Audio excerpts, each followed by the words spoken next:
अभी recently supreme court ने Aravalli range की डेफिनेशन को चेंज कर दिया, पर नए डेफिनेशन की ज़रूरत क्या थी।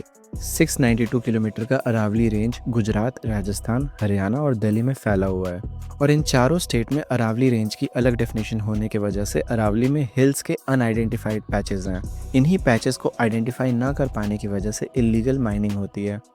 इलीगल माइनिंग को रोकने के लिए मई 2024 में सुप्रीम कोर्ट ने एक कमेटी बनाई, जिसका काम था अरावली को एक प्रॉपर डेफिनेशन देना जो चारों स्टेट्स में एक समान अप्लाई करे।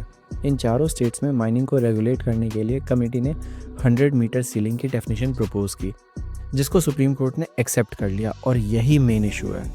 फॉरेस्ट सर्वे ऑफ इंडिया के डेटा के हिसाब से 100 मीटर सीलिंग वाली डेफिनेशन अरावली के 12,000 पहाड़ों में से सिर्फ 1000 पहाड़ों पे अप्लाई करती है।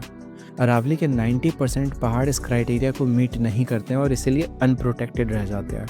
सुप्रीम कोर्ट ने डेफिनेशन स्टैंडर्डाइज किया है इलीगल माइनिंग को रोकने के लिए और माइनिंग एक्टिविटीज़ को रेगुलेट करने के लिए। इस डेफिनेशन का लीगल इफेक्ट ये हुआ है कि जितनी भी इलीगल माइनिंग हो रही है उनको अब ट्रैक किया जा सकता है, लेकिन सिर्फ उन एरियाज़ में जहाँ ये डेफिनेशन अप्लाई होती है। माइनिंग के नए लीजेस पर सुप्रीम कोर्ट ने एक इंटरिम बैन भी लगा दिया है, लेकिन सिर्फ उन एरियाज़ में जिस पर यह डेफिनेशन अप्लाई करती है। इसके अलावा सुप्रीम कोर्ट ने यह भी अश्योर किया है कि जब तक एक मैनेजमेंट प्लान ना डेवलप हो जाए सस्टेनेबल माइनिंग के लिए, तब तक फ्रेश लीजेस किसी को नहीं दी जाएंगी, सिर्फ उन एरियाज़ के लिए जिस पर यह डेफिनेशन अप्लाई करती है।